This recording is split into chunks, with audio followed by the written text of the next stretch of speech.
Yeah. Hey.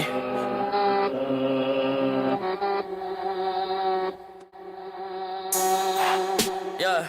Hey. Yeah. Hey. Yeah. Yeah. Yeah. Hey.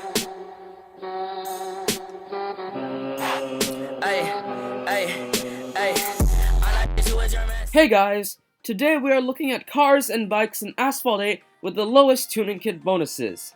But before I continue with this topic, I would like you guys to comment in the comment sections below games that you would recommend that I play on PC or laptop, because Asphalt 8's popularity is still going down, and I would like to move on to some games on Steam or something, so if there's any Steam games that you guys would recommend, please comment in the comment sections below, and maybe I will play those games in the future. So on to the video of today. As many of you know, tuning kits are pretty important in Asphalt 8 as it boosts your car by up to 20 or 25%. However, today we are looking at cars that do not have such a big boost and instead have small tuning kits that help the car out a little bit, but not by an extraordinarily large amount. Some of the cars in this list are still really good even though they have low tuning kit bonuses, so just remember guys, just because there is the low tuning kit doesn't necessarily mean the car is bad. Also, keep in mind that there are many cars that I had to remove from this list because there were just too many. So, some cars that you might have thought would be in this list may not be in this list. Don't worry, I can make a part 2 or something. But anyways, let's go to my top 5 list. At the number 5 spot we have our bike, our only bike in this list, is the KTM 1290 with a tuning kit bonus of 24 points. Now, this car's tuning kit bonus really only focuses on its handling, which is kinda lame because, you know, all bikes have really good handling and drifting, if not too good handling and drifting. So the tuning kit really just focuses on the handling and drifting, doesn't really help its top speed or nitro, so that's why this is one of the worst bikes in the entire game. This bike is just not good in events, multiplayer, etc, etc. So the only thing it's really good for is landing weirdly, as you can see here in this next clip. Enjoy!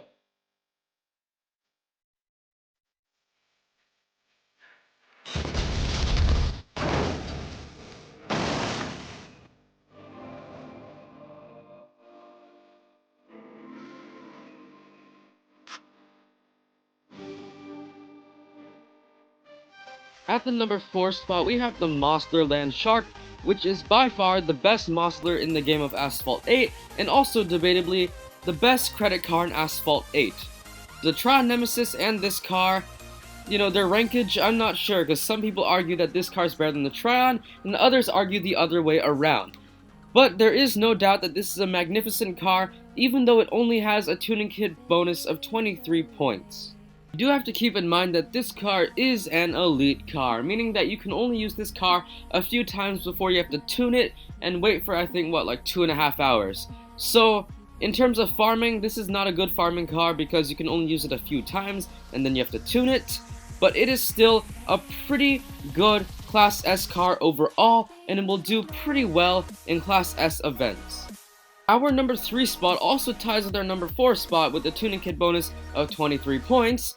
This car, however, I'm not sure what the tuning kit does, because it doesn't feel like this car gets better at all with the tuning kit.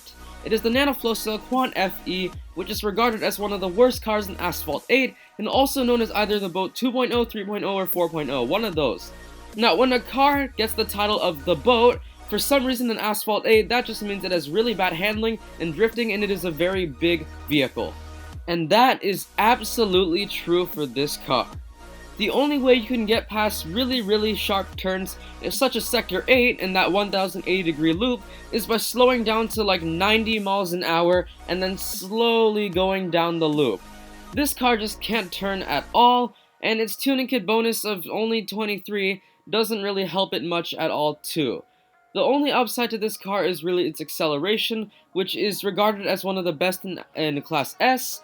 However, that's not good enough for the car overall, as it's just, you know, the top speed is not horrible, but its handling and drifting really just make it so bad. At our number 2 spot is a car that could have possibly been the Class B king. Unfortunately, due to its tiny tuning kit bonus, it was not a Class B king. Yes, it is the BXR Bailey Blade. This car was actually an Enduro Double Down car, and the hard part about the Enduro Double Down for this car was that it was an elite car, meaning that you could only do a few challenges and then you'd have to retune this car. You know, having an event with an elite car is always the hardest. At the time of its release, it was the car with the lowest tuning kit in Asphalt 8, at only 20 points. The tuning kit was literally just not there really. It didn't really increase anything. Now this car is kind of top speed focused, and it actually is not bad if there were no tuning kits in the game. But since there is, and it doesn't get boosted by it much, there are many other cars that could easily beat it in Class B. In addition, this car is somewhat like the Holden Coupe, except it's slower. This car has really bad nitro efficiency and mediocre acceleration. So it's pretty much the Holden Coupe, except the Holden's tuning kit is huge while this car's tuning kit is minuscule. So, you know, it's kind of the same. I really wish the tuning kit for this car was larger so it would perform better, but it's kind of a useless car. I actually have 7 out of 8 of its legendary blueprints, so once I get that 8th blueprint, I'll make a video about this car too. Now what car could beat that record? Well, here is the Aris AF10. This is a high-end Class S car, and it is the only car in the game that has less than 20 points for its tuning kit bonus. At only 18 points for its tuning kit, the tuning kit pretty much doesn't exist for this car. And that's a shame, because this car overall has pretty okay stats, and it's really top speed focused. In fact, this car can almost reach 310 miles an hour at max pro with the tuning kit. However, because its tuning kit is just so small, it can't compete with the Class S kings like the Aston Martin Vulcan or even the Lamborghini Aventador SV, as the car is slower than all of them and its stats are worse overall. If the game decides to help out this car and give it a larger tuning kit bonus, it could potentially rival the Vulcan and be one of the best Class S cars in Asphalt 8. And I definitely want to see that because it's kind of sad, you know? This car is a beast in real life, but in the game its tuning kit just really makes it a lot worse than it could be. So if you're gonna ask me, is there any car in this list that is actually worth buying?